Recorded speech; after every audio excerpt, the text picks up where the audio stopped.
लोग कहते हैं कि सुदामा जी ने चोरी किया था भगवान के सामने, चने चबाए थे, पर इसका रहस्य बहुत कम लोग जानते हैं।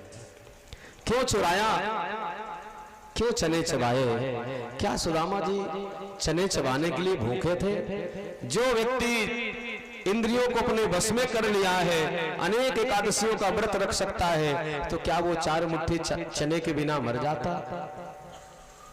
द्वारिकाधीश कृष्ण कन्हैया के हिस्से का जो चना चबाया ना, मालूम है एक समय सांदीपन मुनि के आश्रम में गुरु माता ने कहा कि भाई संविधा लेने जाना है, और संविधा लेने जाना पुत्रों, तो ये पोटली में चने हमने रख दिया है, आपको भूख लगेगी तो इसको चबा भी लेना। तैयारी कर ही रहे थे, इतने में पहुंच गए दुर्वासा जी आश्रम में और भिक्षा मांगा माता जी से कि माता भिक्षाम दे ही। तो उस समय तो कुछ था नहीं, केवल वही चने की पोटली थी, और वो भी अपने विद्यार्थियों को, बालकों को लिए माँ ने रख लिया था। तो माता जी ने कहा कि प्रभु अभी कुछ है नहीं, आवे तो आपको हम भिक्षा देंगे। सुदामा जी ने आंख बंद किया और ध्यान लगाया कि ये एक पोटली में चने रखे हुए हैं और ये माता जी हमसे झूठ बोल रही।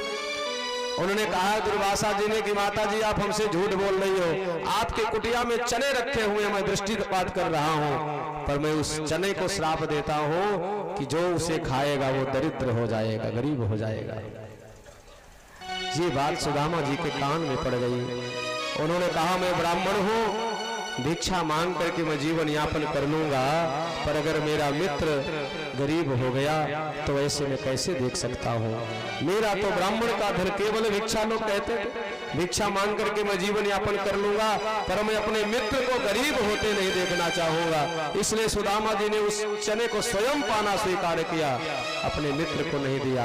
ये बात द्वारिकाधीश जानते हैं, इसलिए आज उस चने के बदले द्वारिकाधीश ने एक लोक का साम्राज्य दे दिया कि तुमने हमारे लिए इतना बड़ा त्याग किया है, तो एक मित्र तुम्हारे लिए क्या कर सकता है सुदामा, देखो तो सही। तो आज यक्षश्री का रेखा पलट दिया भगवान ने।